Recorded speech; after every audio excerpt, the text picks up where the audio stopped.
शराब से बच के रहिएगा, शराब से हमेशा बच के। द्यूतम पानम स्त्रिया, शराब से बच के रहिएगा। धोखे से भी आजकल के लोग कहते हैं महाराज जी हम पीते नहीं हैं, हमारी दोस्ती यारी में कभी कभी पी लेते हैं। भाई कभी कभी भी क्यों पियो, शराब ही कभी कभी क्यों पियो, कभी कभी सत्संग ही करो ना सब, कभी कभी शराब ही क्यों पियो। आपकी दोस्ती यारी ऐसी हो कि आप अपने दोस्तों को कभी कभी सत्संग कराया करो, तो कभी कभी सत्संग नहीं कभी कभी शराब पी लेते हैं। कुल मिला के तुम गलत रास्ते पर चल रहे हो, जिससे ना तुम्हारा इसमें भविष्य सही होगा ना तुम्हारे आने वाले बच्चों का। शराब पी करके किसी भी व्यक्ति की सोच बुद्धि अच्छी नहीं हो सकती, इसलिए शराब से दूरी बनाई जाए, इसी में भलाई है। आज बड़ी बड़ी कंट्रियां, बड़े बड़े देश जो शराब पीते थे, आज वो भी शराब छोड़ छोड़ के भगवान की ओर बढ़ रहे हैं। आपने वृंदावन में देखा होगा, यहाँ अंग्रेज लोग आते हैं, ये तो बिल्कुल शराबी हुआ करते थे, लेकिन जब से इन्हें कृष्ण प्रेम हुआ है, जब से कृष्ण का स्वाद पता चला है, मांसाहार छोड़कर शराब छोड़कर वो अंग्रेज लोग वृंदावन में हरे कृष्णा कृष्णा कृष्णा हरे हरे जप रहे हैं। तो ये कृष्ण के स्वाद का आनंद है। जब तक भगवान की भक्ति नहीं मिलती तब तक ही संसार का विषय अच्छा लगता है। यदि ये सुख मिल जाए तो संसार का सुख फीका हो ही जाता है। इसलिए अपने आप को पीना ही है तो जाम पर जाम पीने से क्या फायदा, रात बीती उतर जाएगी, हरि नाम का जाम पी ले बंदे, तेरी जिंदगी सुधर जाएगी। सुधार चाहते हो तो कृष्ण नाम का प्याला पियो, राम नाम का प्याला पियो, इसी से हम सबकी भलाई है। शराब पियोगे विनाश हो जाएगा। द्यूतम पानम स्त्रिया, जीवन में कभी भी चरित्र से ना गिरना। यदि आप चरित्र से गिर गए किसी काम के नहीं। रावण और राम में यही अंतर है। अच्छा, राम जी की राशि और रावण की राशि एक ही है। अखबार दोनों पढ़ते होंगे तो राशि फल दोनों का एक से ही रहा होगा। क्यों? लंका के अखबार में जब राशि फल आता रहा होगा और रावण देखता रहा होगा आज मेरी राशि में क्या है, आज का दिन कैसा है, तो जो राशि फल रावण का था वही राशि फल तो राम का था। सही है क्या? राम का भी नाम रा से शुरू होता है, रावण का नाम भी रा से। रावण और राम दोनों की राशि एक सी है, दोनों के नाम का पहला अक्षर एक सा है, लेकिन दोनों के नाम एक से होने पर भी, पहले अक्षर एक से होने पर भी, दोनों की राशि एक सी होने पर भी, दोनों के कर्मों में कितनी बड़ी भिन्नता है। एक के कर्म ऐसे हैं कि मंदिर बना करके उनकी पूजा की जाती है, और एक की ऐसी दुर्गति है कि उसके पुतले बनाकर उसे जलाया जाता है। आप अच्छे कर्म करेंगे तो पूजे जाएंगे, गलत कर्म करेंगे तो दुत्कारे जाएंगे। इसलिए राम और रावण से ये सीख लेना चाहिए कि पराई स्त्री को आपने गंदी निगाहों से टच किया तो परिणाम वही होगा जो रावण का हुआ। इसलिए अपनी पत्नी में खुश रहो, अपने परिवार में खुश रहो, और भोगों की ज्यादा इच्छाएं मत रखो।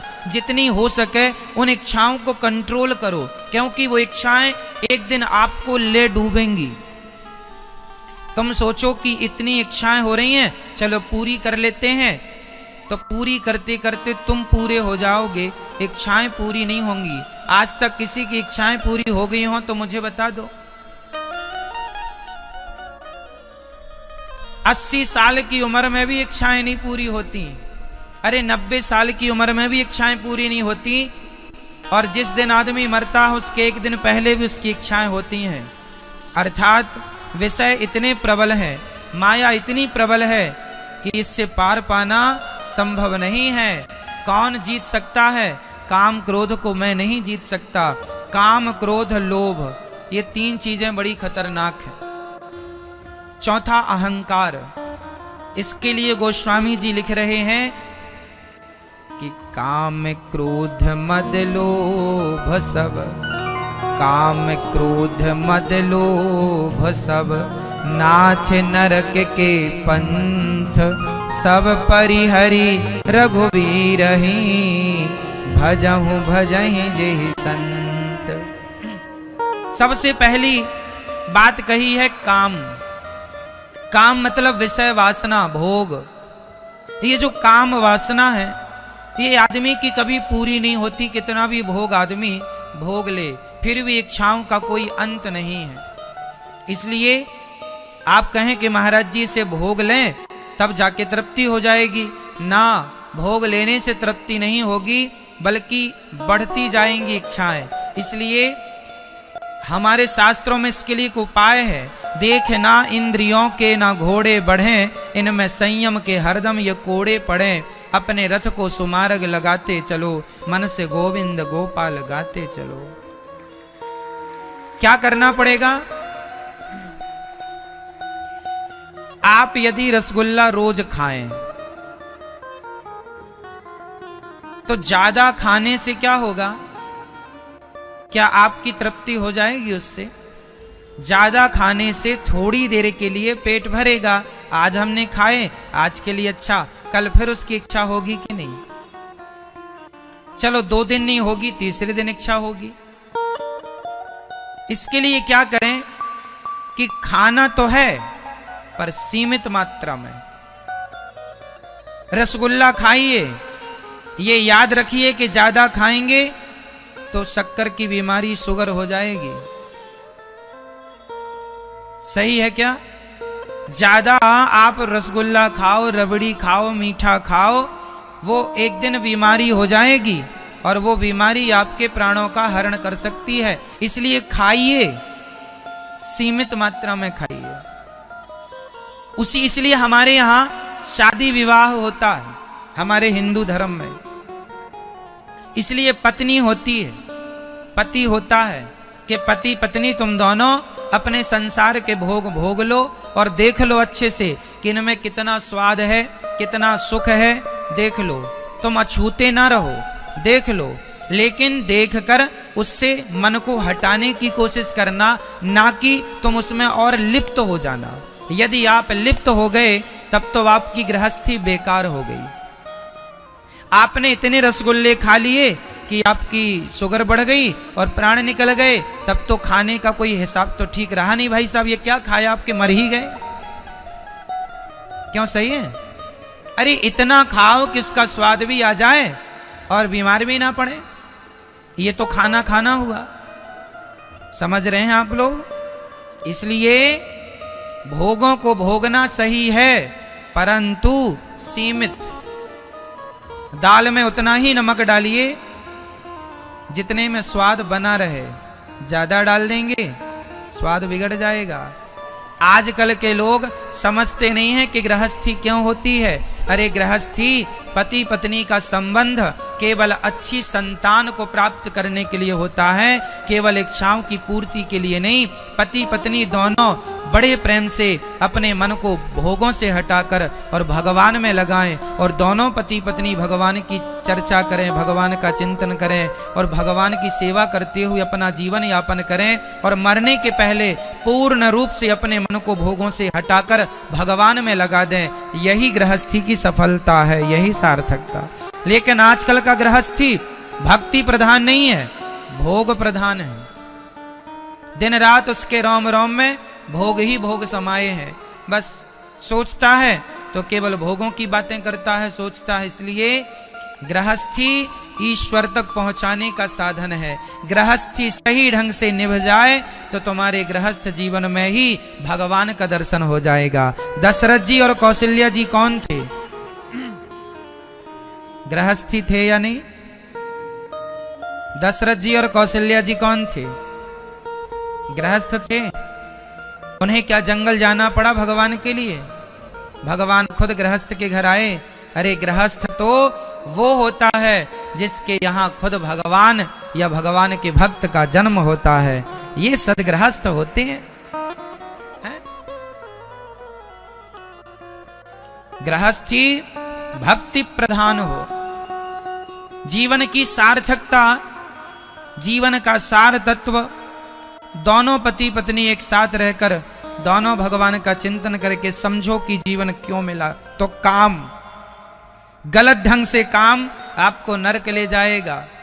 अब आजकल तो आदमी इतना भोगी हो चुका कि अपनी पत्नी को छोड़कर दूसरी स्त्रियों पर दृष्टि डालता है, और स्त्रियां सब नहीं अधिकाधिक अपने पति को छोड़कर पर पुरुष पर दृष्टि रखती हैं। इतना ज्यादा बढ़ गया है काम। ये वही है कि तुमने इतने रसगुल्ले खा लिए कि तुम्हारी बीमारी बढ़ गई, अब वो प्राण लेने पर उतारू है। समय से इलाज कर लो अपनी बीमारियों का। शुगर बढ़ जाए तो लोग इंसुलिन लगवाते हैं, और तुम्हारे अंदर ये काम क्रोध बढ़ जाए तुरंत सत्संग का इंसुलिन लेना शुरू कर देना, सत्संग की बूटी लेना शुरू कर देना, नहीं तुम्हारी ये विषय वासना तुम्हारा नाश कर देंगी। रावण की वासनाएं रावण को लेकर डूब गई कि नहीं? जवाब हां या ना में दो। रावण को क्या कमी थी? खुद की पत्नी इतनी मंदोदरी कितनी सुंदर थी। मंदोदरी इतनी सुंदर थी जितनी सुंदर माता पार्वती हैं। मंदोदरी का जन्म कहां से हुआ? एक बार रावण भगवान शंकर जी के पास गया और रावण भगवान शंकर जी से बोला, हे भोलेनाथ, मैं तुम्हारा चेला हूं, मैंने तुम्हें अपनी भक्ति से प्रसन्न किया है। मैंने सुना है कि पार्वती जी बड़ी सुंदर हैं, हम तुमसे यही चाहते हैं कि तुम पार्वती को हमें दे दो। रावण बोला शंकर जी से कि पार्वती जी हमें दे दो। शंकर जी तो भोले भंडारी हैं, बोले जाओ, वो वहां पार्वती जी हैं, चले जाओ। पार्वती जी समझ गई कि रावण आ रहा है, ये जरूर उल्टा आदमी है। तो वहां एक छोटी सी मेंढकी थी, तो माता पार्वती ने अपने तपोबल से, माता पार्वती तो पार्वती माँ जगत जननी है, वो तो सब करने की सामर्थ्य, उन्होंने एक मेंढकी से एक सुंदर सी नारी प्रकट कर दी, और वो नारी इतनी सुंदर जितनी सुंदर माता पार्वती। और माता पार्वती वहां से चली गई और वो वहां बैठी रही। रावण आया, रावण बोला, अरे ये तो बड़ी सुंदर है। पार्वती समझ के ले आया, शादी ब्याह कर लिया। मंदोदरी का ये जन्म है। तो मंदोदरी इतनी सुंदर थी कि जितनी सुंदर माता पार्वती थी। इतनी सुंदर पत्नी के होने पर भी रावण अपनी पत्नी को, और केवल मंदोदरी नहीं, मंदोदरी जैसी ना जाने कितनी हजार पत्नियां थी रावण की, लेकिन इतनी होने पर भी उसकी नियत माता सीता पर डोल गई कि नहीं? और जब डोली, जरूरत से ज्यादा रसगुल्ले खाओगे तो बीमारी बढ़ेगी। रावण भी बीमार पड़ गया। माता सीता पर गंदी निगाहें रखी, तो वही गंदी निगाहों के कारण उसकी लंका भी जलाई गई और उसकी आंखों के सामने उसका सर्वनाश हो गया, केवल गंदी सोच के कारण, केवल गंदी दृष्टि के कारण। इसलिए संभल जाओ, अपनी कामनाओं पर, अपनी विषय वासना पर कंट्रोल कर लो, नहीं तो ये आपको ले डूबेंगी। रावण का अस्तित्व मिट गया केवल उसकी गंदी इच्छाओं के कारण।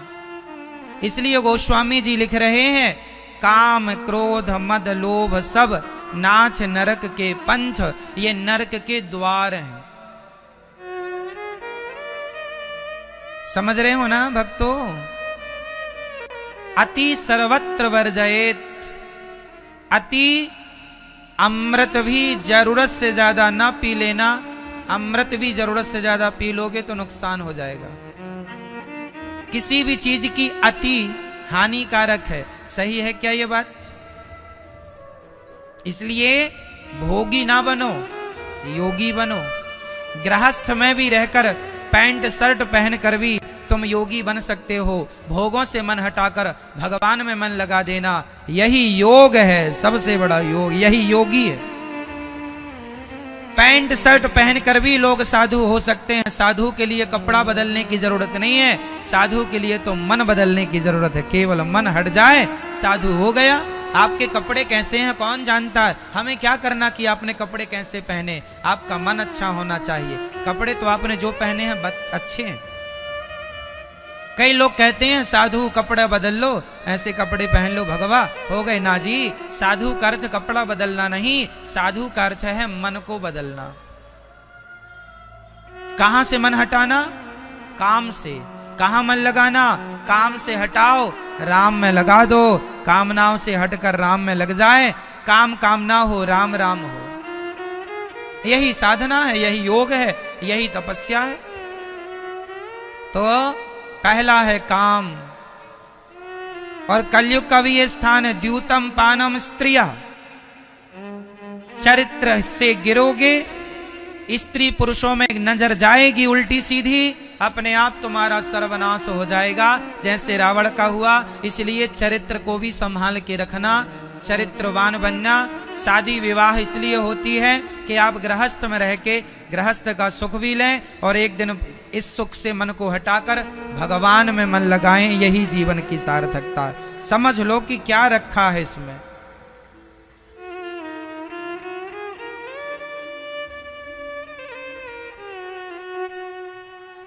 द्यूतम पानम स्त्रियः। कलयुग का चौथा ठिकाना है मांस। मांस, अंडा, मुर्गी, मछली आप लोग खाते हैं? आप में से कितने लोग अंडा खाते हैं? मैया अंडा खाती हो तो हाथ उठाओ। नहीं,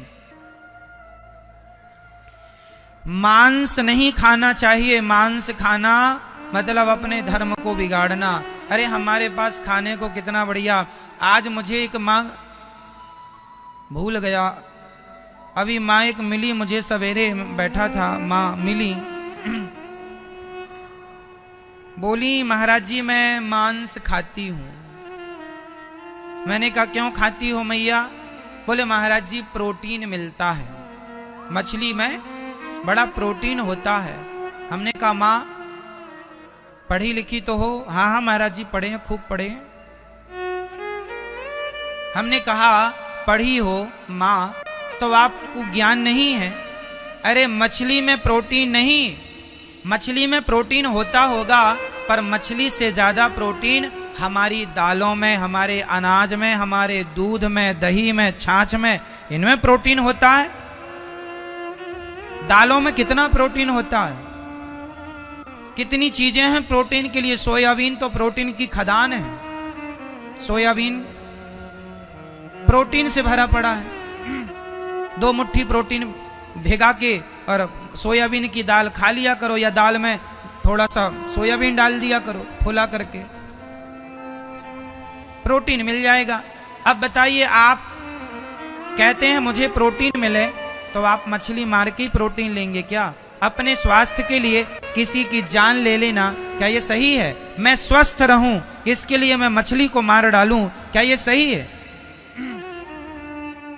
मेरी माँ आप भी स्वस्थ रहें और मछली का भी जीवन ना छीने, यही समझदारी है। इसलिए करना यह होगा कि आप बड़े प्रेम से, आप प्रोटीन की पूर्ति शरीर को चाहते हैं तो खूब सलादों से प्रोटीन पूरा कर लीजिएगा, दालों से प्रोटीन पूरा कर लीजिएगा, काजू बादाम से प्रोटीन पूरा कर लीजिएगा। सब जगह प्रोटीन है। केवल मछली ही खाएंगे अपने स्वाद के लिए, अजीब की हत्या करेंगे, ये तो उचित नहीं है। ठीक है, तो कलयुग का चौथा स्थान मांस। काम, क्रोध। क्रोध भी बड़ा बलवान है, जरूरत से ज्यादा क्रोध ना किया करो। क्रोध करना स्वास्थ्य के लिए हानिकारक है। जहां जरूरत है वहां क्रोध भी करना चाहिए। जैसे भरी सभा में द्रौपदी की साड़ी खिंच रही थी, वहां पर पितामह भीष्म को क्रोध करना चाहिए था पर नहीं किया, करना चाहिए था। तो क्रोध जहां करना हो, बच्चे नहीं पढ़ रहे हैं थोड़ा डांट दो, थोड़ा सा गुस्सा कर लो, वहां उचित है।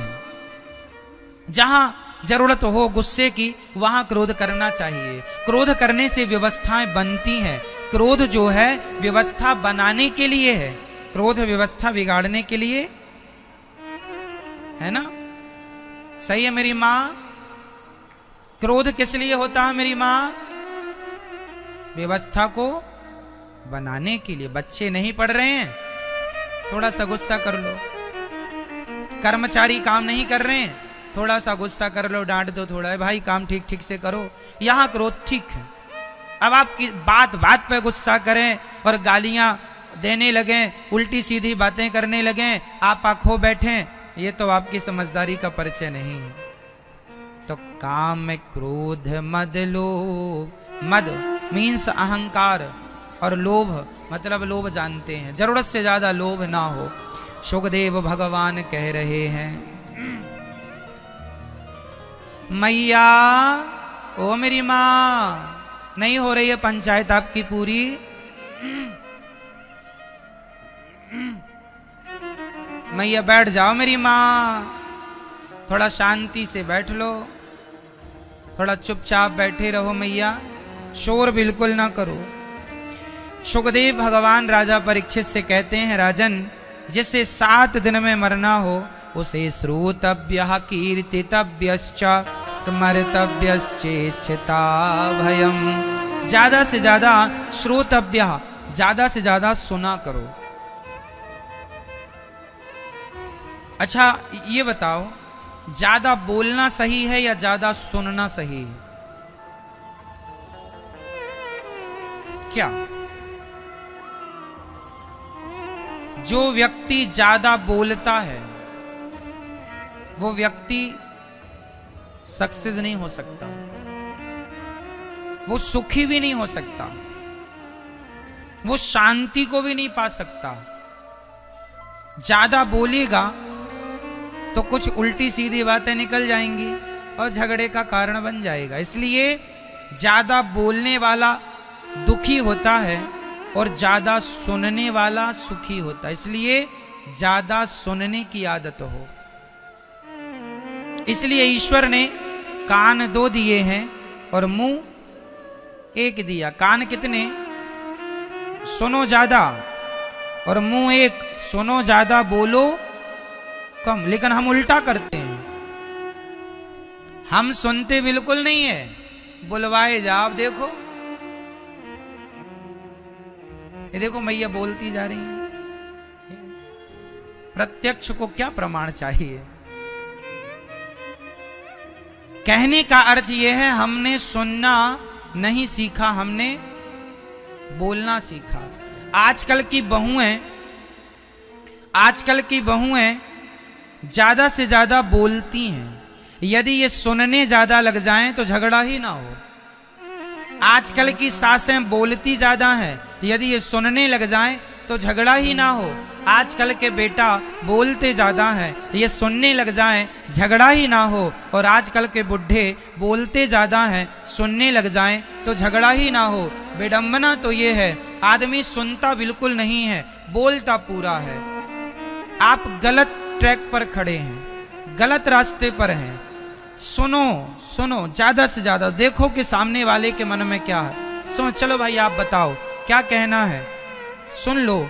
सुनने के बाद अपने उचित विचार रखो। ज्यादा हर बार हर समय बक बक बक बक करने की जरूरत नहीं है। आप बूढ़े हैं, इसका अर्थ ये नहीं कि हर बार आप ही बोलेंगे। आप बूढ़े हैं, सुनिए, सुनकर सही निर्णय लीजिए, कम शब्दों में अपनी बात पूरी कर दीजिए। कई लोग तुम चुप हो जाओ, हम बोल रहे हैं ना, हम बोल रहे हैं, मतलब तुम्हें जरूरत ही नहीं बोलने की, हम बोल रहे हैं, हम बड़े बूढ़े हैं, हमको यही काम है। कई लोगों के दांत होते ही नहीं है, बिल्कुल वेदांती होते हैं। हवा भले यहां से निकल रही है, बोलना कुछ चाह रहे हैं, कुछ निकल रहा, फिर भी बोलना नहीं आ रहा, फिर भी बोले जा रहे हैं। ये नहीं थोड़ा चुप रहे, दांत मात गिर गए हैं, थोड़ा चुप रह लो। नहीं, वो नकली लगवा के बोलते हैं, पर बोलेंगे बराबर, चुप नहीं रहेंगे। शास्त्र कहते हैं मौन रहो तो ही अच्छा है। ज्यादा से ज्यादा क्या होना चाहिए? मौन, चुप रहो। ज्यादा बोलने में हित नहीं है, उचित बोलो, अनुचित नहीं। ज्यादा बोलने से बातें बिगड़ जाती हैं। भरी सभा में कर्ण ने ज्यादा बोल दिया। अच्छा बताओ, कर्ण ने क्या बोल दिया? 3 लोगों ने बड़ा खतरनाक बोला है, और 3 लोगों की बोली आज तक सब जानते हैं। पहला बोलना द्रौपदी का याद है सबको, दूसरा बोलना कर्ण का याद है सबको, और तीसरा बोलना दुर्योधन का याद है सबको, आपको भी याद होगा। शुरुआत करते हैं। बताइए द्रौपदी ने क्या बोला? अंधों के अंधे होते हैं, ये द्रौपदी ने बोल दिया। मतलब मुंह है तो कुछ भी बोलेंगे, पहला। दूसरा, कर्ण। भरी सभा में द्रौपदी की साड़ी खिंच रही थी, सब बोल रहे थे, तो कर्ण ने भी डुबकी लगा ली। कर्ण ने बोल दिया, द्रौपदी तेरे तो 5 पति हैं, तो छठवा मैं हो जाऊं तो क्या बुरा है? छठवा मुझे बना ले, तेरे तो 5 हैं ही, छठवा मैं। मतलब मुंह है तो आप कुछ भी बोलते रहेंगे। तीसरा, दुर्योधन भरी सभा में द्रौपदी की साड़ी खींच रही थी, क्या बोलता है? अरे द्रौपदी आ, मेरी जांघ पर बैठ जा, मेरी जंघा पर बैठ जा, इसके सारे कपड़े उतार दो और सारे कपड़े उतार के मेरी जंघा पर बिठा दो। ये कहा दुर्योधन ने। मतलब आपका मुंह है, पैसे तो लग नहीं रहे हैं, कुछ भी बोलो। मेरी मां, ये जो हमारा मुंह होता है ना, ये जो हमारी वाणी होती है ना, माचिस की तीली से आग देर से लगती है, और माचिस की तीली की आग बुझाई भी जा सकती है, परंतु शब्दों की आग बड़ी जल्दी पकड़ती है, और शब्दों की आग एक बार लग जाए कभी नहीं बुझती, कभी नहीं बुझती, कभी। 3 लोगों ने ये जो बात बोली थी, किस युग में बोली थी? कौन बताएगा? द्रौपदी ने, कर्ण ने और दुर्योधन ने, ये तीनों ने जो बातें कही, ये किस युग में कही थी? बोलो। द्वापर युग में। और आज कौन सा युग चल रहा है? लो, युग बीत गए, लेकिन इनकी बातें अभी तक लोगों को याद है। युग बीत गए पर इन तीनों की बातें अभी तक लोगों को। आपका मुंह है तो कुछ भी ना बोलिए मेरी मां, तुम्हारी बहू को भी कुछ ना बोला करो, और आपकी सास को भी कुछ ना बोला करो, आपके बेटे को भी कुछ ना बोला करो, और आपके पिता को भी कुछ ना बोला करो। जो बोलने लायक है वो भी अच्छे शब्दों के संग, सम्मान के साथ, आदर के साथ। ऐसे शब्दों का प्रयोग ना हो जिस शब्दों से आग लग जाए। याद रखना मेरी मां, वाणी बाग भी लगाती है और वाणी आग भी लगाती है। आपको क्या करना है? शब्द संभाल के बोलिए, शब्द संभाल के बोलिए, शब्द के हाथ न पाओ। एक शब्द औषधि करे, एक शब्द करे घाव। ये जो शब्द है ना मेरी मां, ये बाग भी लगाते हैं और आग भी लगाते हैं। इसलिए आपसे मेरी प्रार्थना है, शब्दों को जरा संभालिएगा। शब्दों में बड़ी जान होती है। कागा काको धन हरे, कोयल काको दे। कागा काको धन हरे, कोयल काको दे। और मीठा वचन सुनाए के जग अपनों कर ले। कौआ किसी के घर चोरी नहीं करता, कोयल किसी को खजाना नहीं लुटाती, लेकिन कौआ की कोई आवाज नहीं सुनता और कोयल की आवाज सब सुनते हैं। व्यक्ति आपकी वाणी का भूखा है, व्यक्ति आपके प्रेम का भूखा है, व्यक्ति आपके धन का भूखा नहीं है। यदि धन से प्रसन्न नहीं कर सकते तो मीठी वाणी से प्रसन्न कर लीजिए, इसमें कोई खर्चा नहीं है। क्यों मेरी मां? सही है। सास अपनी बहू को अच्छी बातें बोले, अच्छे शब्दों का प्रयोग करे तो क्या घट जाएगा सास का, और बहू सास के लिए अच्छे शब्दों का प्रयोग करे तो बहू का क्या घट रहा है? मैं आपके लिए अच्छे शब्दों का प्रयोग कर रहा हूं तो मेरा क्या घट रहा है? बताइए। क्या गाली देने से ही बात पूरी हो सकती है? क्या गलत शब्दों के प्रयोग से ही बात पूरी हो सकती है? अच्छे शब्दों से भी तो आप अपनी बात रख सकते हैं। इसलिए मेरी माँ, शब्दों में बड़ी जान होती है, इन्हीं से आरती अरदास और अजान होती है। यही समुंदर के वो मोती हैं जिनसे इंसान की इंसान से पहचान होती है। यही आपका रंग गोरा है कि काला है, हमें क्या करना।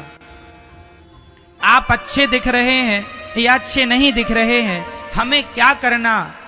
हमें तो आपके रूप और रंग से मतलब नहीं, हमें तो आपके वाणी से मतलब है कि आपके विचार कैसे हैं, आपके शब्द कैसे हैं। एक बहुत सुंदर व्यक्ति हो, बहुत सुंदर पुरुष और बहुत सुंदर स्त्री हो, देखने में बड़ी सुंदर लगे, बड़ा सुंदर लगे, पर उसके मुंह से अंगार झरे, तो बताइए उसकी सुंदरता का क्या करेंगे आप और क्या करूंगा मैं।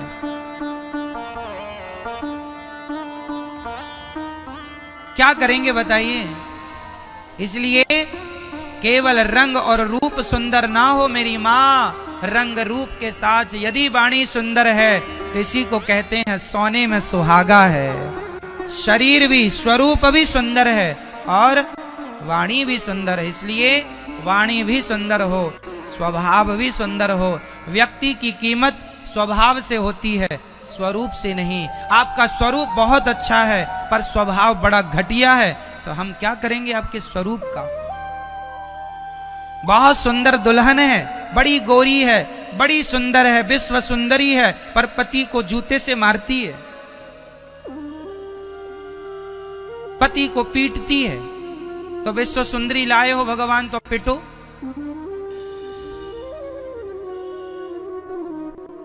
बताइए, लड़की का विश्व सुंदरी होना जरूरी है या संस्कारी होना जरूरी है।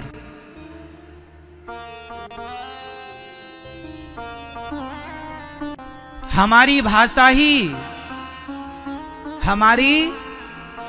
हमारी भाषा ही हमारे जीवन की परिभाषा है मेरी माँ। हमारी भाषा ही हमें परिभाषित करती है। हमारी परिभाषा क्या है? हमारी भाषा। आपकी भाषा अच्छी है, यही आपकी परिभाषा है। ठीक है। सुखदेव भगवान कह रहे हैं, राजन ज्यादा से ज्यादा सुना करो कीर्तन भगवान का, स्मरण भगवान का स्मरण बना रहे। पल भर के लिए भगवान का स्मरण चिंतन न छूटे और ज्यादा से ज्यादा संतोष रखो जीवन में। सत्याम क्षितौ किम कशिपोह प्रयासैर वाह स्वसिद्धे युपवर्हणै किम सत्यंजलो किम पुरुधान्य पात्र्या दिग्वल्कलादौ सति किम दुकूलैः। ज्यादा से ज्यादा जो विधाता दें संतोष करना सीखिए वस्तुओं में। हाय हाय ना कीजिए, ये भी मिल जाए वो भी मिल जाए। आप लोग कहते हैं हमारे पड़ोसी को ज्यादा मिल गया, हमें कम मिला। मेरी माँ, तुम्हारे भाग्य का जितना था वो तुम्हें मिला है, उसके भाग्य का जितना था वो उसे मिला है। तुम्हें उतना नहीं मिल सकता या तुम्हें उससे ज्यादा मिल जाएगा। ये भाग्य क्या है? तुम्हारे आज के कर्म ही तुम्हारा भाग्य है। चलो मैं तुम्हें भाग्य की परिभाषा देता हूं। मेला में झूला तो देखा होगा। आजकल के जो बड़े बड़े झूले होते हैं ना, आजकल के झूले जनरेटर से चलते हैं, पर पुराने जमाने के झूले जनरेटर से नहीं चलते थे। पहले के झूले कैसे चलते थे? किसने देखा है? हमने देखा। हमारे गांव के पास मेला लगता था। उस जमाने में ये एडवांस टेक्नोलॉजी नहीं थी। पुराने जमाने के झूले ना, 4 आदमी ना ऊपर झूले में उसको चल चल के चलाते थे।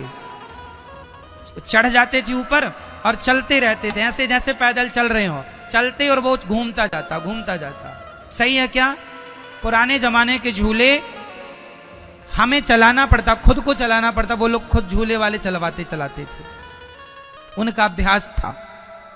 अब समझो, सुख देगा, पर झूले का सुख तुम्हें मिल तो रहा है, पर किससे मिल रहा है? तुमसे ही मिल रहा है। तुम ही चला रहे हो, तुम ही झूल रहे हो। क्यों? तुम ही चला रहे हो और तुम ही उसका आनंद ले रहे हो। और जब तक चलाओगे तब तक ही झूला चलेगा। तुम चलाना बंद कर दोगे, झूला खड़ा हो जाएगा। बस आनंद तब तक का है जब तक तुम चला रहे हो। कर्म कर रहे हो तो आनंद मिल रहा है, कर्म छोड़ दिया आनंद गया। सही है क्या? बस यही सिद्धांत है। भाग्य क्या है? जो हमने आज अच्छे कर्म किए वही हमारे जीवन में अच्छे कर्म हमारा भाग्य बन के खड़ा हो जाता। तुम्हारे भाग्य में इतना सुख इसलिए है क्योंकि तुमने कभी अच्छे कर्म किए थे।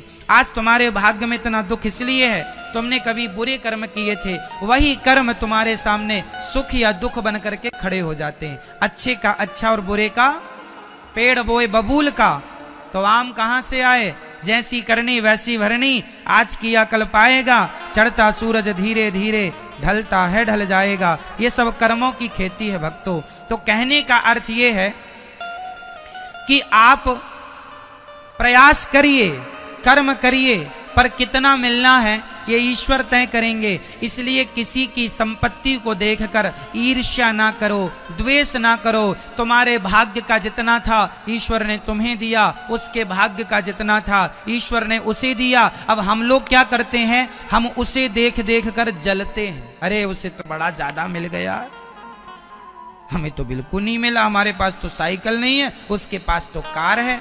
हमारे पास तो छोटा सा घर है, उसके पास तो बंगला है। तो भाई उसके भाग्य का वो भोग रहा है, तुम्हारे भाग्य का तुम भोग रहे हो। तुम अच्छे कर्म करो, तुम्हें भी मिलेगा। जलो ना। हम लोग ईर्ष्या करते हैं, जलन रखते हैं, घृणा रखते हैं। ज्यादा धनी आदमी से आदमी घृणा करने, अरे ये तो सब ऐसे ही है।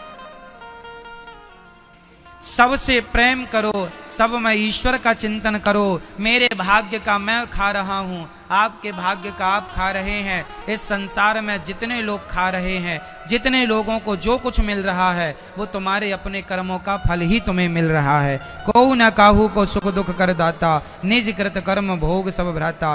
प्रत्येक प्राणी अपना ही भोग रहा है, अच्छा या बुरा। इसलिए हमें यहां से ध्यान हटा देना चाहिए कि पड़ोसी के पास कितना है, और यहां ध्यान लगाना चाहिए कि हमारे पास कितना है। बस ठीक है मेरी मां, ये रही पहली बात। अब दूसरी बात सुनो। जितना ईश्वर ने दिया है हमें उसमें क्या रखना चाहिए? जोर से क्या मेरी मैया? संतोष। गौधन गजधन बाज धन और रतन धन खान, जब आवे संतोष धन सब धन धूरी समान। मेरे पास बहुत हो पर संतोष ना हो तो बहुत होना बेकार है, और कुछ ना हो संतोष है तो बहुत है। इसलिए संतोष सबसे बड़ी संपत्ति है। खुश रहा करो, जितना विधाता दे दें उतने में प्रसन्न रहा करो मेरी मां, प्रसन्न रहा करो।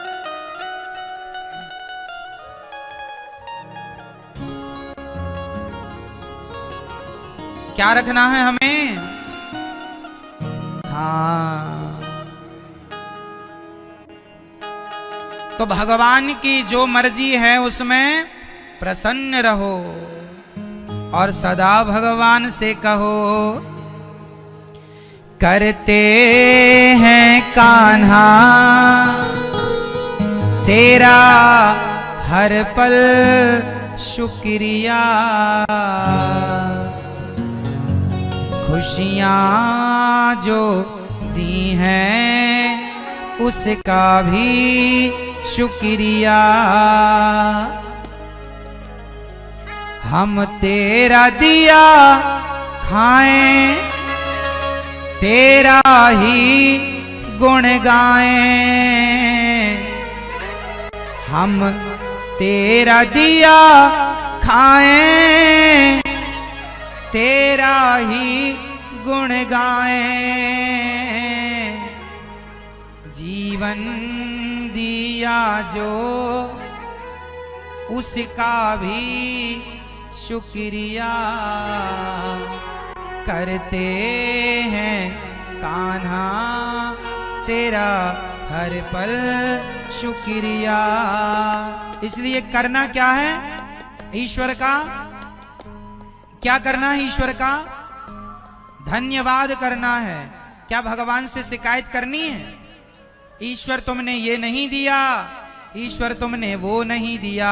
अरे जितना दिया है वो कम, आज हम लोग जितना अच्छा खाते हैं, बहुत लोग इतना अच्छा खाने को तरसते हैं। आज हम लोग जितना अच्छा पहनते हैं, इतना अच्छा पहनने को लोग तरसते हैं। आज जिस जगह आप और हम रहते हैं, उस जगह पर रहने को लोग तरस रहे हैं। कभी आप अपने को देखो तो सही मेरी माँ, तुम्हारे कानों में तो सोने के झुमके हैं, तो किसी के कानों में चांदी के झुमके हैं, तो किसी के पास तो पीतल के झुमके खरीदने की भी ताकत नहीं है। और आप चांदी और सोने के झुमके पहनकर भी रो रही हो, हे भगवान हमारे पास एक ही जोड़े झुमके हैं और पड़ोसन के पास 5 जोड़ी हैं। तो आप 5 जोड़ी के लिए रो रही हैं। कभी उसको देख लो जिसके पास पीतल के भी झुमके नहीं है। आर्टिफिशियल झुमके भी लोगों के पास नहीं है। आप तो बढ़िया सी शर्ट पहन लेते हैं, बढ़िया सी साड़ी पहन लेती हो माँ। आज मार्केट में ऐसे लोग हैं जो दूसरों के उतारे हुए कपड़े पहनने को मजबूर हैं। कई लोग जो पहन के फेंक देते हैं, उन कपड़ों को कुछ लोग पहनते हैं। तो बताइए, उनसे आपको ईश्वर ने बेहतर बनाया है, फिर भी आप यदि रोएं तो उस रोने का फिर कोई इलाज नहीं, कोई उपाय नहीं। संसार में इतनी गरीबी है मेरी माँ कि आदमी सुबह पेट भर लेता है तो शाम को क्या खाएगा उसे सोचना पड़ता है। इतनी गरीबी में लोग जी रहे हैं, और आप तो बढ़िया मालपुआ भी खा रही हो और फिर भी रो, तो इसमें विधाता क्या क्या कसूर है? तुम्हारा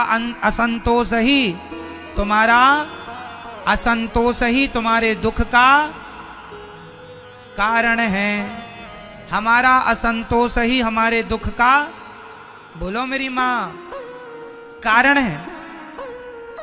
आप कहते हैं हमारा पड़ोसी 10,000 के जूते पहनता है। अरे उसे ना देखो जो 10,000 के जूते पहनता है, उसे देखो जिसके पास जूते पहनने को पांव ही नहीं है। मैंने तो कई लोगों को हाथ में चप्पल पहने देखा है। आपने भी शायद देखा हो, हाथ में चप्पल पहन के लोग ऐसे घिसट घिसट के चलते हैं। देखा कि नहीं कभी? हाँ या ना? तो आप तो चप्पल पांव में पहनते हैं, वो लोग देखो जो हाथ में चप्पल पहन के घिसट रहे हैं, उनसे अच्छे हैं कि नहीं आप लोग? फिर भी आप रोते हैं कि विधाता तुमने ये नहीं दिया। अरे जो दिया है पहले उसका धन्यवाद तो दे दो, जो नहीं दिया उसकी शिकायतें क्या है? और शिकायतें तो कभी देखो आदमी की पूरी होती नहीं है। सही है ना मेरी माँ? आप कहते हैं मेरे पास कार नहीं है, आप रोते हैं हमें तो कार भी नहीं दी भगवान ने। अरे उनको देखो जिनके पास कार क्या, चलने के लिए पांव ही नहीं है। कई लोग साइकिल खरीदने को भी परेशान हैं कि थोड़ा पैसा होता तो हम साइकिल खरीद लेते। साइकिल भी किसी के पास नहीं है, आपके पास जो है बहुत है। सच बताऊं तो आपके घर में जितना कबाड़ है, ध्यान से सुनना, आपके घर में जितना कबाड़ है वो कबाड़ से भी बहुत लोगों का गुजारा हो सकता है। जो सामान आप लोग फेंक देते हैं, उस फेंके हुए सामान को भी उठाकर कई लोग सालों साल तक उसको उपयोग में लेते हैं। क्या ये बात सही है कि भैया तुम करो तब हमारा मोक्ष होगा? भगवान के स्वभाव का वर्णन करते हैं सुखदेव जी। भगवान का स्वभाव इतना मधुर है, भगवान का प्रभाव ऐसा है कि जयंत आया और भगवान के चरणों में, माता जी के चरणों में चोंच मारी तो भगवान ने घास का ही धनुष और घास का बाण बनाया और छोड़ दिया। तो जयंत चारों तरफ भागा।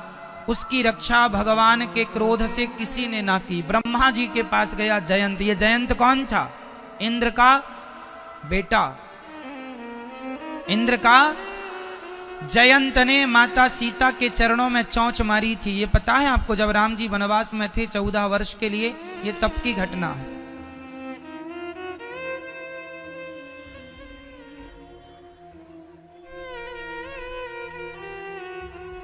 अरण्य कांड की घटना है।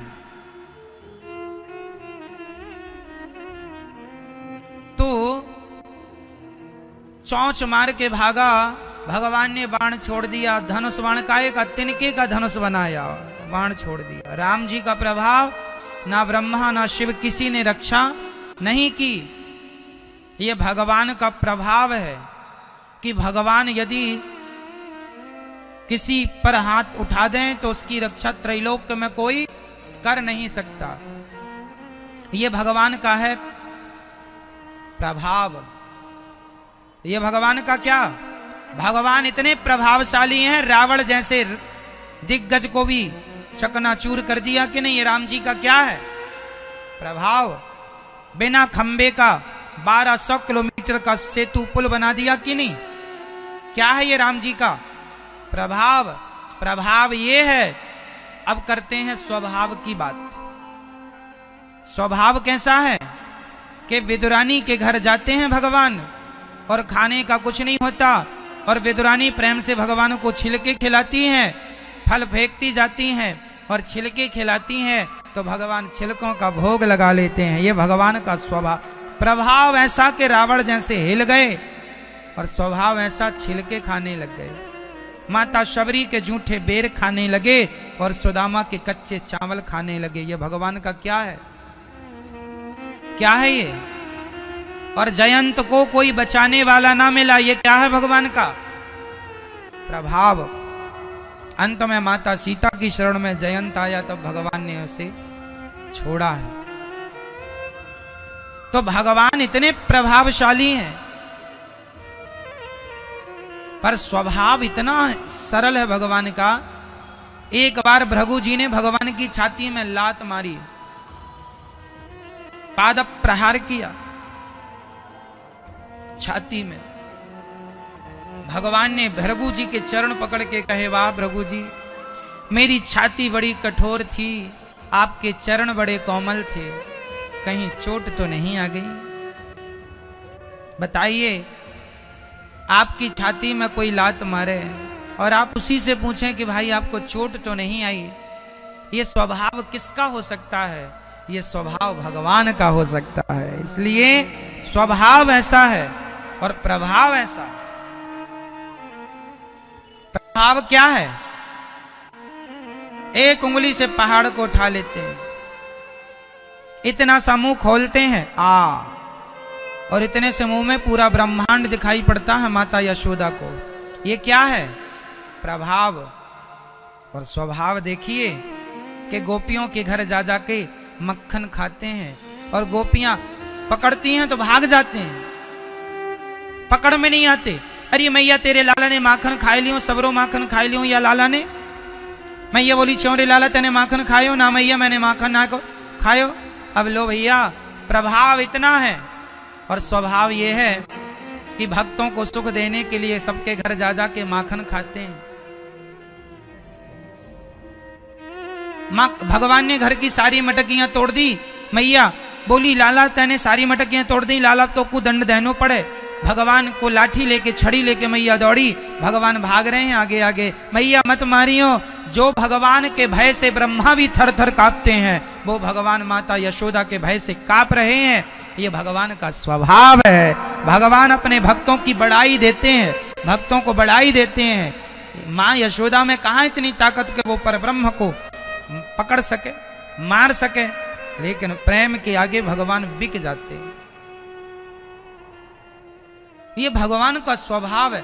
कई लोग कहते हैं, अरे ये कृष्ण थोड़ी भगवान है, माखन चुराते हैं, मटकी तोड़ते हैं ये। अरे भाई, ये भगवान की सरलता, उनका स्वभाव है। वो समय पर प्रभाव दिखाते हैं तो हमेशा स्वभाव ही प्रभाव ही दिखाते रहेंगे, तो लोग उनसे डरने लग जाएंगे। अरे वे तो बड़े प्रभावशाली हैं। इसलिए भगवान अपना स्वभाव भी दिखाते हैं कि देखो, यदि तुम मेरे सामने रावण बन के खड़े हो जाओगे तो मार डालूंगा, और विभीषण बन के खड़े हो जाओगे गले लगा लूंगा। ये भगवान का स्वभाव और प्रभाव दोनों एक साथ दिखता है। अब तुम्हें क्या बनना है, रावण या विभीषण? बाली बन जाओगे तो मार डालूंगा, और सुग्रीव बन जाओगे तो दोस्ती कर लूंगा।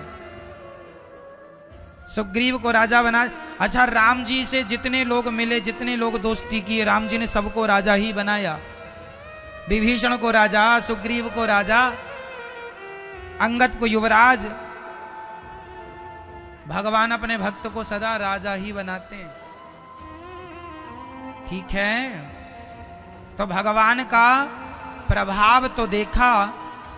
भगवान शांति दूत बन के गए दुर्योधन के पास। कहा दुर्योधन पांडवों को 5 गांव दे दो। दुर्योधन बोला मैं सुई की नोक बराबर भी जगह देने को तैयार नहीं हूं। कई बार ना आप लोग अपने हित की बात समझते नहीं। देखो मेरी मां, एक बात मैं आपको समझा दूं, यदि बात शांति से हो रही हो तो शांति से उसे निपटा लो। झगड़े की यदि जरूरत नहीं है तो झगड़ा मत करो, प्रेम से ही काम कर लो अपना। झगड़ा विवाद करने की कोई जरूरत ही नहीं, प्रेम से ही अपना काम कर लो। भगवान शांति दूत बन के आए। दुर्योधन देखो महाभारत में बड़ा नुकसान होगा, शांति से हम लोग बैठ के बात कर लेते हैं। नहीं माना दुर्योधन और नहीं माना, जिद पकड़ लिया महाभारत महाभारत। अंत में क्या हुआ? सर्वनाश हो गया दुर्योधन का। मेरी मां, आप लोग भी कई बार मानती नहीं हो और झगड़ा कर लेती हो। मान लिया करो, शांति का कोई विकल्प नहीं होता।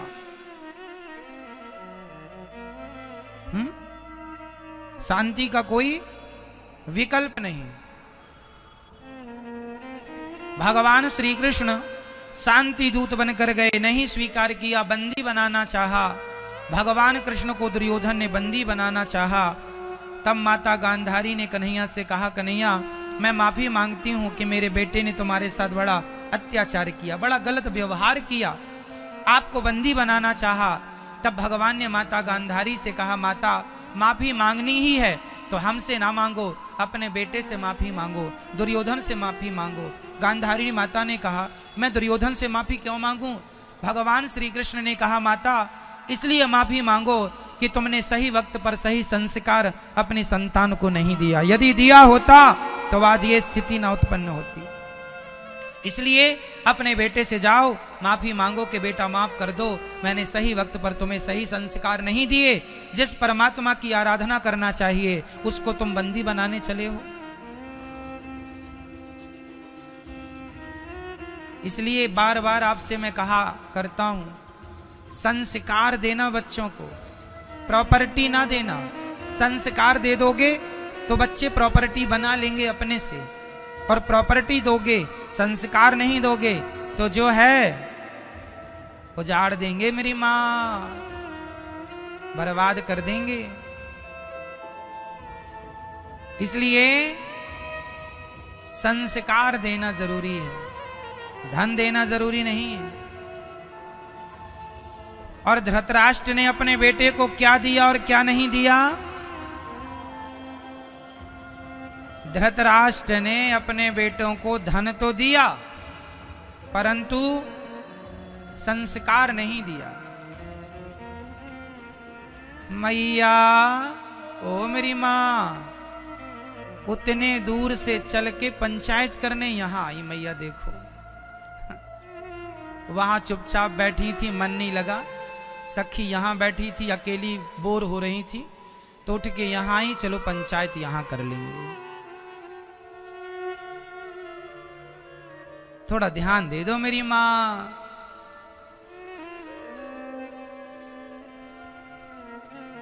भगवान का अपमान किया दुर्योधन ने। चल पड़े भगवान। दुर्योधन ने कहा, मेरी मां ने 56 भोग बनाए हैं, खा लो। भगवान बोले, तेरे घर भोजन नहीं करेंगे। भोजन वहां किया जाता है जहां खाने वाले के पेट में भूख हो या फिर खिलाने वाले के हृदय में प्रेम हो। ना तो मेरे पेट में भूख है, ना तेरे हृदय में प्रेम है। हम तो तेरे घर नहीं, हम विदुरानी के घर, विदुर जी के घर भोजन करेंगे। ये विदुर जी कौन है? ये विदुर जी दुर्योधन के काका हैं, चाचा, दुर्योधन के चाचा हैं। दुर्योधन ने इन्हें ये ज्यादा अच्छी बातें बताया करते थे। विदुर जी हमेशा दुर्योधन को सही बात बताया करते थे, सही ज्ञान दिया करते थे, लेकिन दुर्योधन सही ज्ञान लेता नहीं। उसे तो शकुनी के सिवा कोई अच्छा ही ना लगता। ज्यादा अच्छा ज्ञान देते विदुर जी तो एक दिन घर से निकाल दिया, निकल जाओ चाचा जी मेरे घर से, निकाल दिया था। घास की झोपड़ी बना के अपना गुजर बसर कर रहे थे विदुर और विदुरानी। ये दोनों बड़े भगवान के भक्त थे, विदुर और विदुरानी। आज के जमाने में ऐसे ही है, जो गलत सलाहें देते हैं। आजकल आपके बच्चे गलत दोस्ती में पड़ करके उनके दोस्त जो कहते हैं उन्हें लगता है ये सही कह रहे हैं, और माँ बाप सही कहते हैं तो उनको लगता है मेरे माँ बाप बेवकूफ है, कुछ नहीं जानते, पागल हैं। गलत संगत अच्छी लगे, अच्छी संगत बुरी लगे तो परिणाम वही होगा जो दुर्योधन का हुआ।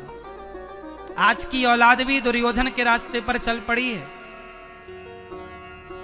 माँ बाप की बातें गंदी लगती हैं, गुरु जी की बातें अच्छी नहीं लगती, और अपने शराबी दोस्तों की बातें उन्हें बड़ी प्रिय लगती हैं। उन्हें लगता है इसी से हमारा भला होगा। ऐसे ही दुर्योधन था। शकुनी ने तो कसम खाई थी, शकुनी ने कसम खाई थी कि मैं कौरवों के वंश को नाश कर दूंगा, इनका वंश ले डूबूंगा। शकुनी बड़ा दुष्ट व्यक्ति, गांधारी के भाई हैं ये, दुर्योधन के मामा।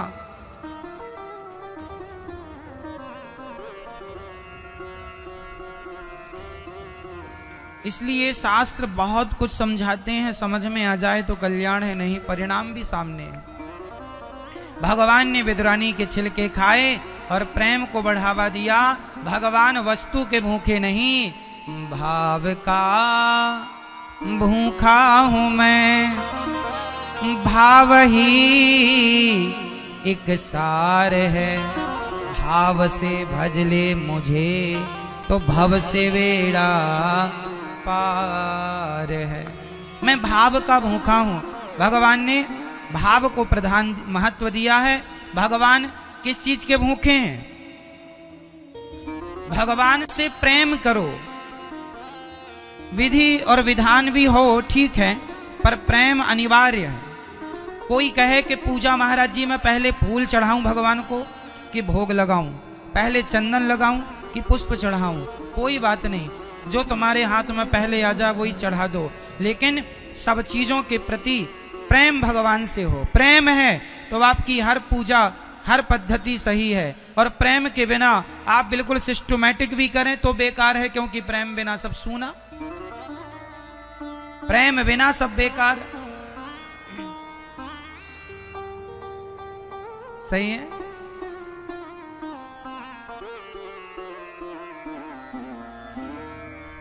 अब ब्रह्मा जी, अब भगवान ने दिव्य विदुर जी, जब भगवान लीला पूरी करके गए तब विदुर जी ने मैत्रेय जी से सवाल किया कि भगवान सृष्टि क्यों उत्पन्न करते हैं? भगवान नारायण की नाभि से ये संसार किसने बनाया? ये थोड़ा हम सृष्टि क्रम आपको समझा दें, बहुत सावधानी से सुनिएगा। हाँ मैया बताओ। देखो इनकी मम्मी कहाँ है? गुम हो गई क्या आपकी मम्मी? अच्छा। सबसे पहले भगवान श्रीमन नारायण ने ब्रह्मा जी को उत्पन्न की अपनी नाभि से। अपनी नाभि से किसे उत्पन्न किया? भगवान श्रीमन नारायण की नाभि से कौन निकला? कमल। कमल में ब्रह्मा जी प्रकट हुए, और ब्रह्मा जी से भगवान शिव का जन्म हुआ, सनकादियों का जन्म हुआ, नारद जी का जन्म हुआ, और फिर ब्रह्मा जी से मनु और शत्रुपा का जन्म हुआ, जिससे सृष्टि क्रम आगे चला। सृष्टि क्रम, हम सब मनु की संतान हैं, इसलिए हमें मनुष्य कहते हैं। मनु जी की 3 बेटियां और 2 बेटे हुए, आकुति, देवहूति और प्रसूति। प्रियव्रत और उत्तानपाद आकुति का विवाह रुचि प्रजापति से हुआ। रुचि प्रजापति के यहाँ यज्ञ भगवान हुए, जिनकी पत्नी दक्षिणा भी प्रकट हुई। कोई भी यज्ञ तब पूरा होता है जब दक्षिणा दी जाए। इसलिए पहले के जमाने में शिष्य जब गुरुजी से पढ़ लेता था तो गुरुजी को क्या देता था? अरे विद्या यज्ञ पूरा हो गया तो यज्ञ तब पूरा माना जाएगा जब दक्षिणा होगी। क्योंकि यज्ञ की पत्नी कौन? यज्ञ की पत्नी का नाम क्या है? जोर से बोलो, दक्षिणा। इसलिए कोई भी अनुष्ठान तब पूरा होता है जब दक्षिणा दी जाती है। इसलिए बिना दक्षिणा के यह अनुष्ठान पूरा नहीं होता।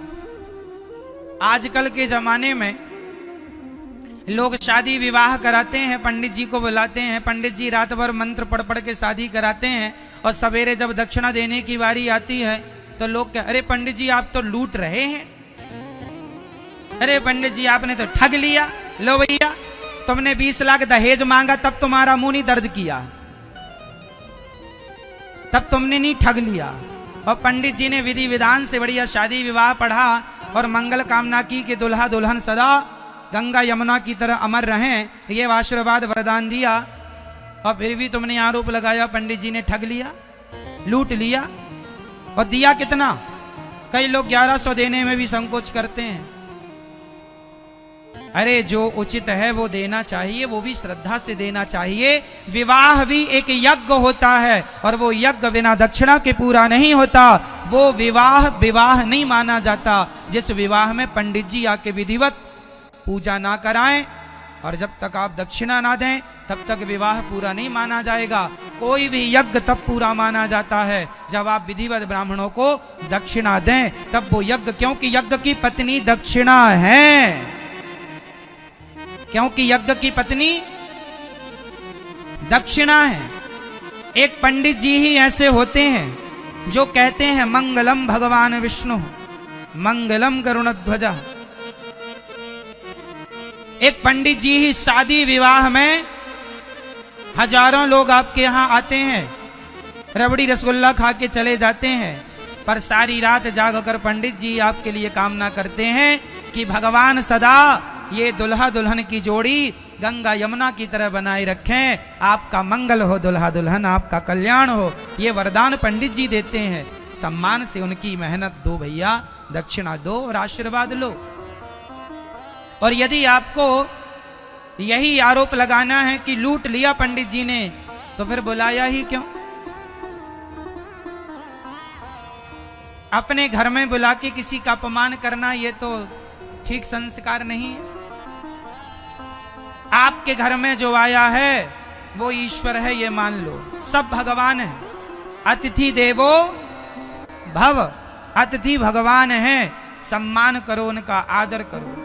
अब बुला लिया और बाद में दो बातें सुनाई, फिर ये ठीक नहीं होता। सब प्रकार से दुआएं हो, आशीर्वाद हो, या पहले ही पूछ लो कि पंडित जी क्या लोगे आप, हिसाब किताब ठीक रहे भाई। ऐसा ना हो कि आप बाद में कहो कि हमें इतना दो, हमारी तो हैसियत नहीं है, है ना। पंडित जी को भी उतना ही लेना चाहिए जो यजमान की क्षमता हो, ना चाहिए। दोनों के तालमेल से काम बनेगा। इसलिए आप पहले ही पूछ लो पंडित जी सेवा क्या रहेगी बता दीजिए। पंडित जी कह दें कि भाई जो आपकी श्रद्धा है, कई बार पंडित जी कह देते हैं कि जो आपकी श्रद्धा है दे देना, तो यजमान को लगा ठीक है, शादी पूरी पढ़वाया और 151 रुपया दे दिया। लो भैया, तब तो पंडित जी लुट गए। हे भगवान, ऐसी श्रद्धा में तो आग लगे।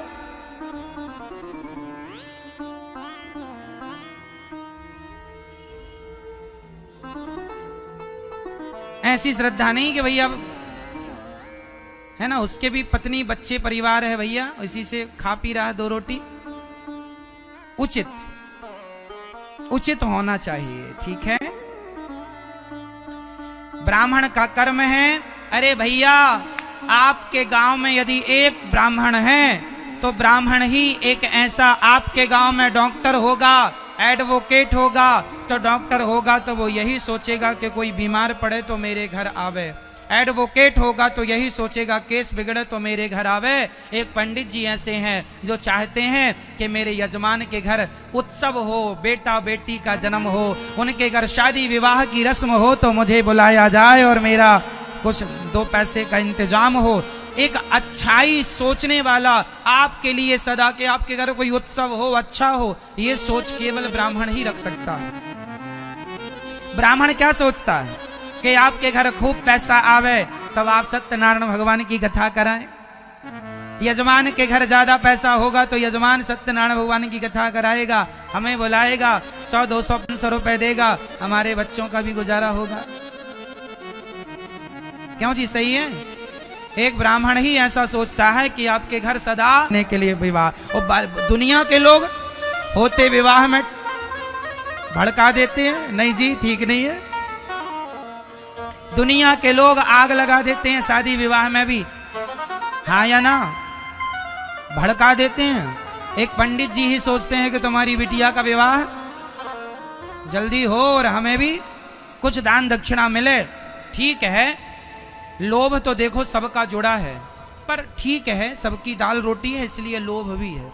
उचित लोभ ठीक है, करें तो क्रोध सही है, सही लोभ भी सही है, उचित लोभ ठीक है। भाई अब हमें भूख लगी है और हमने आपसे कोई लोभ, अरे आप कितने लोभी हैं बताओ, आए और खाने ही मांगने लगे, ना जी ये कोई बात नहीं हुई। अब मैं पेट भी भर लूं और कुंटलों से बांध कर ले जाऊं, ये लोभ है, पर पेट भरना लोभ नहीं है, सही है। इसलिए समाज में एक दूसरे से सब जुड़े हैं, इसलिए सबका सम्मान करो एक दूसरे का। हम आपका सम्मान करें, आप हमारा करो, वो उनका करें, वो उनका करें। एक दूसरे का सम्मान करने से, मैं कह चुका हूं, सम्मान देने से सम्मान बढ़ता है, आदर देने से आदर बढ़ता है। तो यहां मनु जी महाराज की 3 बेटियां, आकुति का विवाह रुचि प्रजापति, देवहूति का विवाह करदम जी से। करदम जी का विवाह माता देवहूति से हुआ और करदम जी की 9 बेटियां हुई। करदम जी की 9 बेटियां मतलब नवधा भक्ति,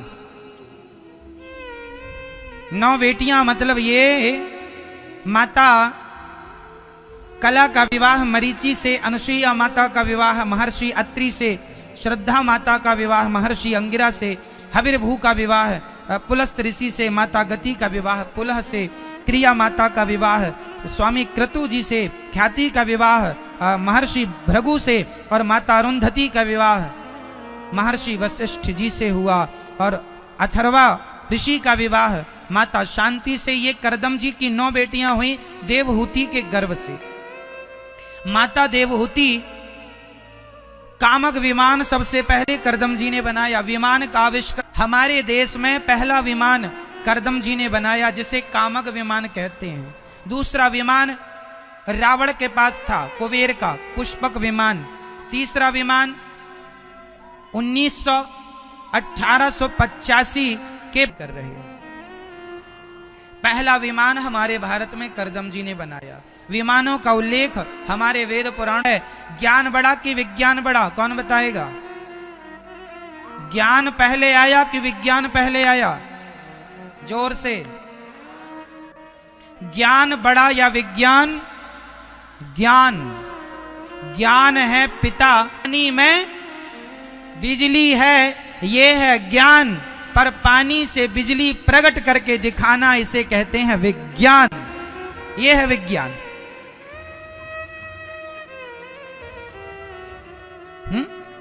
पृथ्वी में चुंबक है, ये है ज्ञान। पर पृथ्वी की चुंबक को सिद्ध करके बता देना, ये है विज्ञान। ठीक है, प्रैक्टिकली थ्योरी, ये विज्ञान है। तो ज्ञान हमारे यहां था भाई, ज्ञान से ही तो विज्ञान प्रकट हुआ। ज्ञान ही नहीं होता तो विज्ञान क्या होता? इसलिए ज्ञान, हमारे वेद क्या है? ज्ञान। इसलिए ज्ञान हिंदुस्तान से गया। हिंदुस्तान में ही, दुनिया में कहीं गुरुकुल नहीं थे, कहीं शिक्षा नहीं थी। तब हमारे सनातन संस्कृति में, हमारे यहाँ वेद पुराणों की शिक्षा दी जाती थी। हमारे यहाँ अंग्रेज आए, मुगल आए, सबसे पहले गुरुकुलों को उजाड़ा है, उन्होंने हमारी शिक्षा पद्धति को समाप्त किया है, क्योंकि हमारे भारत में पढ़े लिखे लोग हुआ करते थे। बताइए, सन 57 में झांसी की रानी अंग्रेजों से लड़ गई, उसने तलवार को मारती रही, तो पढ़ी लिखी ना होती झांसी की रानी तो हमारे देश में आरोप लगाया जाता है, अरे महिलाओं को तो पढ़ाया नहीं गया भारत में। तो रानी ने कहां से पढ़ लिया? रानी दुर्गावती ने कहां से पढ़ लिया? महारानी अहिल्याबाई ने कहां से पढ़ लिया? ये महिलाओं के इतिहास उठा के देख लो।